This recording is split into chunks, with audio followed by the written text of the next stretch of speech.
Eu estou ao lado do homem mais importante do Brasil hoje, porque é o dia seguinte do sorteio dos grupos da Copa do Mundo, realizado aqui no Kremlin, ontem na cidade de Moscou, na capital russa. É Adenor Bach, o Tite, o treinador da seleção brasileira. Tudo bom, Tite? Bom dia, Bernardo. Prazer falar contigo. Ao vivo, hein? Ao vivo no Brasil inteiro, neste momento, na maior rede de rádios do Brasil, nas rádios Blues FM e Rádio Bandeirantes. Tite, vamos começar pelos grupos, pelos adversários do Brasil na Copa do Mundo, quer dizer, Suíça, Costa Rica e Sérvia. Dentro do que se especulava, todo mundo falava em um possível cruzamento ali no início com Espanha ou Inglaterra, seleções campeãs mundiais, ficou de bom tamanho, né? Nós podemos... Eu acho que os grupos todos... E aí acho sim, não é opinião formada, é o que eu quero aprofundar agora. No primeiro plano ela ficou bem distribuída, ela ficou grupos equilibrados, com algumas características. Por exemplo, Portugal e Espanha definiram-se praticamente os dois classificados. Há uma diferença técnica que ela fica acentuada. Diferentemente, por exemplo, do jogo do grupo do Brasil. Não há nenhuma equipe que diga assim, ó, ela tem um nível técnico inferior.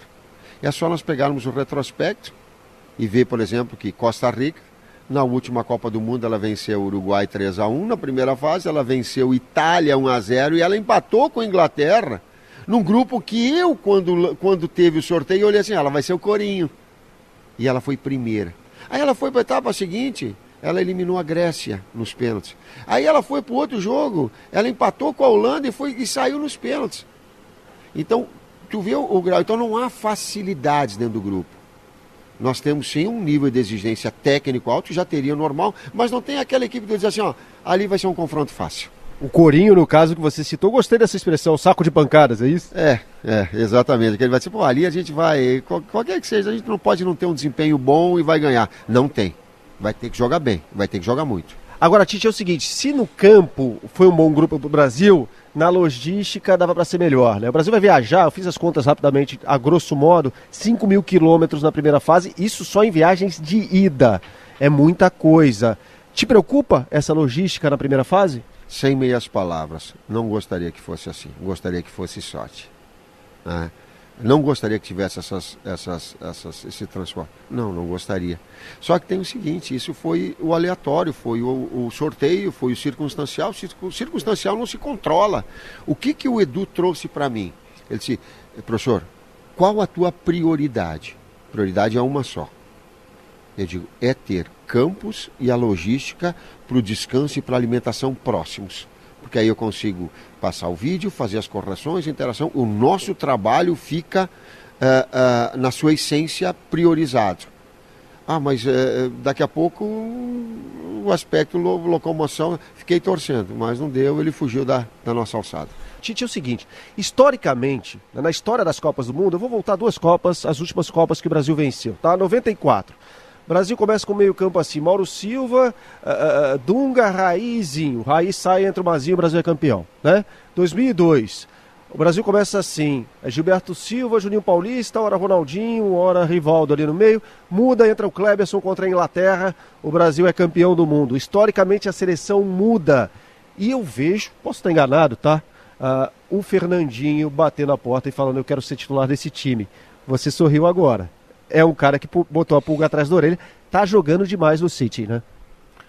Tem um monte de gente botando pulga e botando pressão para titularidade. E acrescento que o Boateng era o lateral direito da seleção alemã campeã na última Copa, com o Lan no meio campo.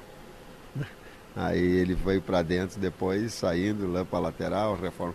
Eu digo assim que atletas de alto nível, e atleta de alto nível respeita atleta de alto nível. Jornalista de alto nível respeita jornalista de alto nível. Técnico de alto nível respeita. Quando as portas estão fechadas dentro do nosso apartamento, cada um, a gente emite os nossos conceitos, e atleta dentro da seleção, quando tu pega Fernandinho, Renato Augusto, Paulinho, Coutinho, Casimiro, tu pega qualquer atleta desses que tu tenha a condição de dizer assim, de ser titular. Traz o Willian na frente, todos eles têm a condição de titular e batem na porta assim, do técnico, né? Fora outros locais, tem Thiago junto com os zagueiros, tem Alexandre, tem Felipe Luiz, tem sim, e o Fernandinho também. Outra, o Brasil terá mais uma convocação apenas antes da convocação definitiva para a Copa do Mundo para os amistosos, né, contra a Rússia aqui e Alemanha. Aliás, um jogaço de bola esse. Tem espaço para a gente que brilhou, tanto na Libertadores, eu me refiro a Groi, a Arthur, que você já convocou agora, e Luan, me refiro a Jô do Corinthians também. Tem espaço, dá para testar ainda ou não? Acabou, agora é filtrar quem já foi chamado. Todos os atletas que estiveram em alto nível nas suas equipes e que foram campeões, tu citaste o Corinthians, o da Libertadores, que tem um peso maior, e que foram o caso desses jogadores, todos eles foram convocados. Arthur, eu acho que tu não... Falei do Arthur, você chamou agora contra Japão e Inglaterra. Groi foi, Luan foi, né? Todos esses jogadores, eles botam pressão no técnico. Assim como eu coloco pressão para eles por desempenho, eles também colocam pressão em mim pelo alto nível, e pelo técnico e pelos títulos que eles estão conquistando. E vão concorrer entre eles. Acaba sendo eu gosto dessa pressão boa por desempenho em alto nível.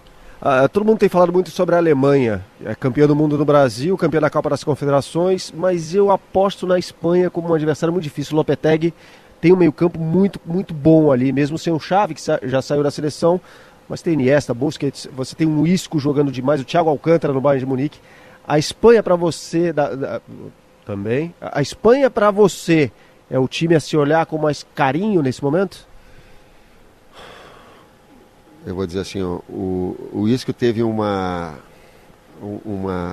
afirmação muito parecida com a do Coutinho, assim, sem comparar, até porque são dois articuladores, o Isco e o Coutinho, e a Espanha ela tem com o Davi Silva dois caras que são diferentes para a organização. A Espanha ela tem esse poderio técnico juntamente com o Iniesta, que ele é incomparável, mas eu digo assim, o Davi continuando em alto nível. A capacidade de assistência dele é impressionante. Ele encontra a linha de passe onde a gente não vê. E o Isco também, da mesma forma, ele é uma das equipes fortes para o Mundial. Você falou do Davi Silva, jogador, talvez um ponto de equilíbrio ao lado do De Bruyne, do Manchester City, equipe invicta nessa temporada. Você se inspira no trabalho do Guardiola no Manchester City? Em termos criativos, ofensivos, cada um com características importantes. Talvez a equipe, em termos mundiais, a equipe que melhor esteja apresentando futebol de qualidade, eu falei isso para o Fernandinho, eu digo, é bonito de ver a equipe jogar. Bonito e consistente. Esse momento do City é o momento mais evidente de todas as equipes em termos mundiais. Titi, um grande abraço. O que vai passar pela sua cabeça no momento do primeiro jogo do Brasil contra a Suíça em Rostov, quando tocar aquela musiquinha da FIFA e as seleções entrarem em campo? Eu me emocionei na minha primeira partida de Copa do Mundo cobrindo. Eu não tenho vergonha de dizer, eu me emocionei bastante, aliás, que era um sonho de criança sendo realizado. Você já pensou em quem você vai pensar ou no que você vai pensar? E um choro e uma emoção, ela não é desequilíbrio emocional, viu? Ela é sentimento para as pessoas que podem entender de forma errada. Eu tive que morder o meu lábio no meu primeiro jogo, quando deu o hino nacional, eu mordia o meu lábio, porque é uma forma da dor inibir a minha emoção um pouquinho e eu controlar um pouco a minha emoção. É um prazer, sabe, estar representando, é o máximo que um profissional pode ter, tu, enquanto jornalista, de estar numa Copa do Mundo, eu, enquanto técnico, estar. E mais do que isso, ser desafiador para nós em termos de desempenho, dar o nosso melhor. Aí conjuga o sonho com a realidade do desempenho. Encerrando essa entrevista com o técnico Tite, o Tite se emocionou aqui ao meu lado também. É emocionante para todo mundo esse grande momento.